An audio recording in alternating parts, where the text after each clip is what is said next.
donde se explota al máximo la información, se tiene todo un contexto de conocimiento y entonces se toman decisiones de negocio interesantes, prospectivas, con mucho mayor alcance del que podríamos esperar en una función básica.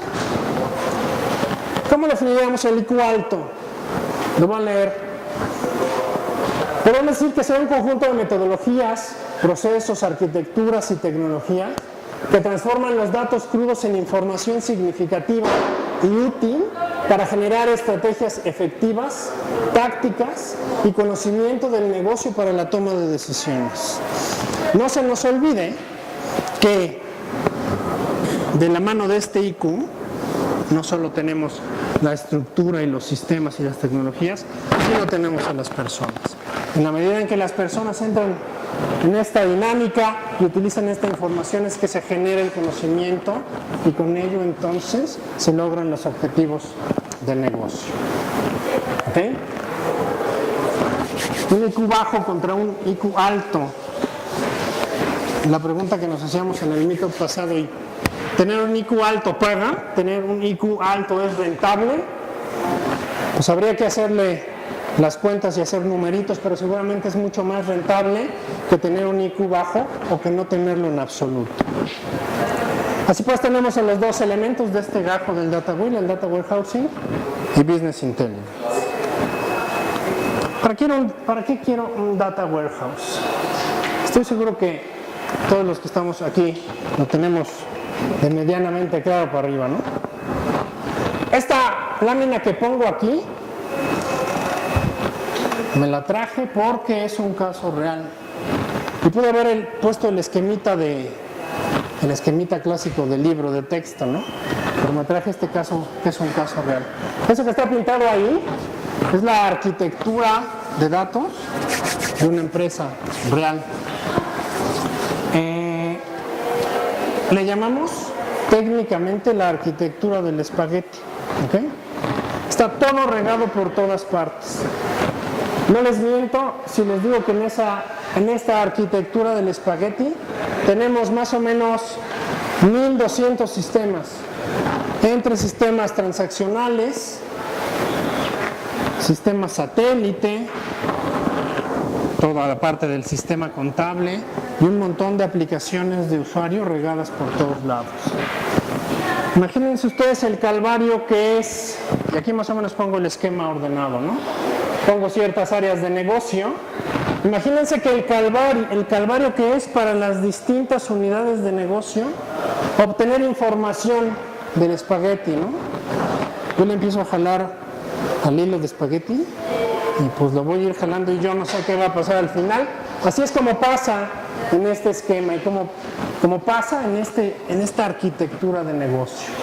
La verdad es que lo puse bastante bonito porque la verdad ir al espagueti podría implicar ir a cualquiera de estos puntos o cualquiera de estas interrelaciones.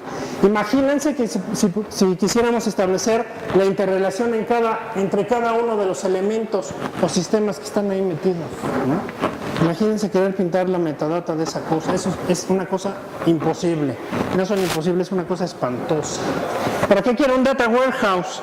Para pasar de un esquema como ese a un esquema como este, ¿no?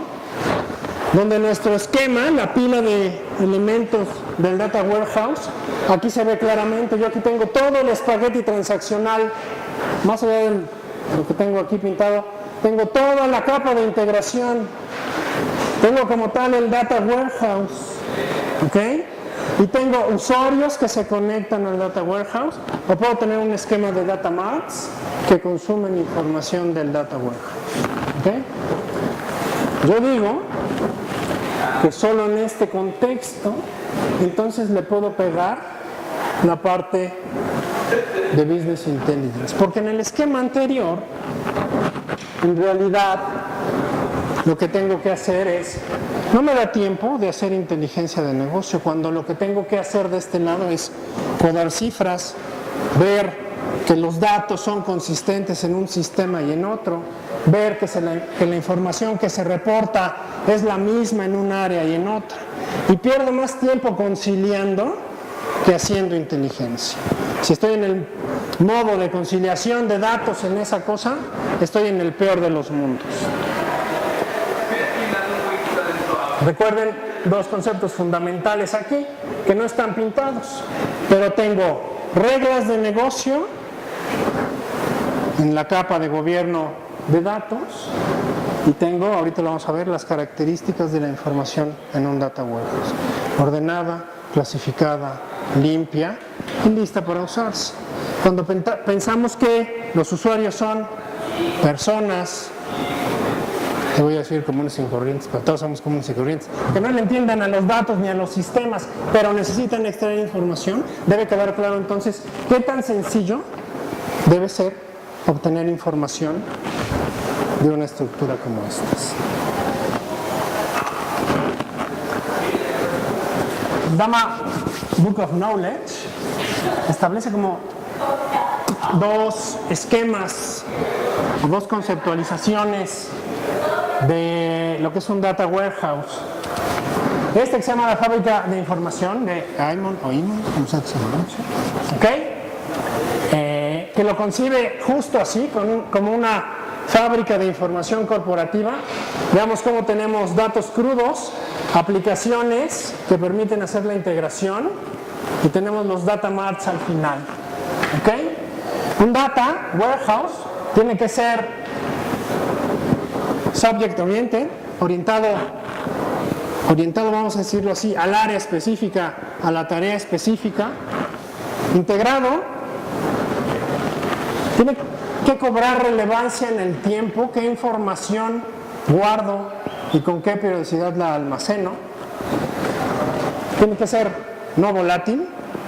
Lo que se escribe en el data pues se debería guardar en el data y además no debería modificarlo, no importa qué pase en los sistemas transaccionales. Tiene que tener información histórica y tiene que tener información de detalle e información de resumen. ¿Okay? Así lo concibe Aymon, como una fábrica de información, y de hecho así se llama el modelo, la fábrica de información de Aymon. Si les suena raro o si ven raro el esquema, es por la sencilla razón de que el esquema que ha permeado, como en la cultura y en la práctica del data warehousing, es este que salió de la cabeza de Kimball. Su modelo se llama chess pieces, ¿no? Entonces el modelo son las piezas de ajedrez de Kimball, y fíjense cómo la conceptualización es mucho más común o mucho más familiar a lo que conocemos como un data warehouse. Tenemos las fuentes operativas, tenemos toda la parte de data staging, tenemos la parte de presentación de datos, el data warehouse propiamente dicho, o la estructura de data marts, y tenemos herramientas de usuario para acceder a la información. ¿Okay? A partir de esta capa entonces podemos hacer desde reportes o queries personalizados, o hacer analítica o hacer predicciones. ¿Okay? Como este es el que ha permeado en la cultura y en la práctica, pues cuando pintamos un data warehouse, esto es lo que pintamos. ¿Okay? Sin embargo, los elementos son los mismos.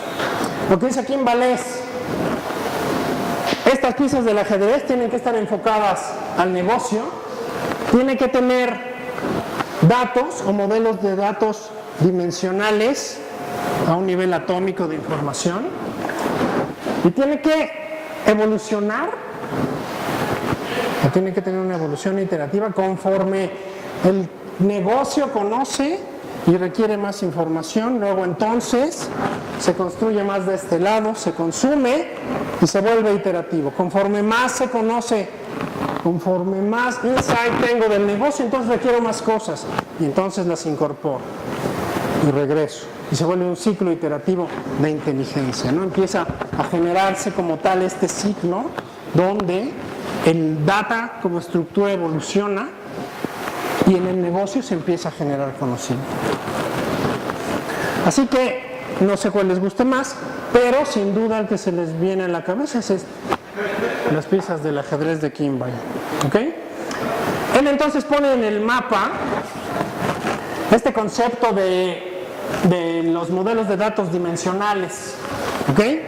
Su enfoque o su filosofía es que para el usuario final, que seguramente no sabe nada de información ni de datos, aunque lo irá haciendo, sea fácil el acceso a los datos y sea fácil comprenderlos. ¿Ok? Todo tiene su costo. Que para el usuario sea fácil implica un mucho mayor trabajo de implementación para los desarrolladores. Como tenemos, o como el modelo tiene la filosofía de dejarle listo al usuario para su consumo fácil, entonces se hacen intensivos o exhaustivos los procesos de TF. ¿Ok? Los modelos dimensionales, solo por poner un par de ejemplos, tenemos el modelo estrella. Un modelo estrella es simétrico, ¿ok? Tiene tablas de dimensiones y tablas de hechos, permite hacer queries ad hoc, dependiendo de las necesidades y de las capacidades del usuario.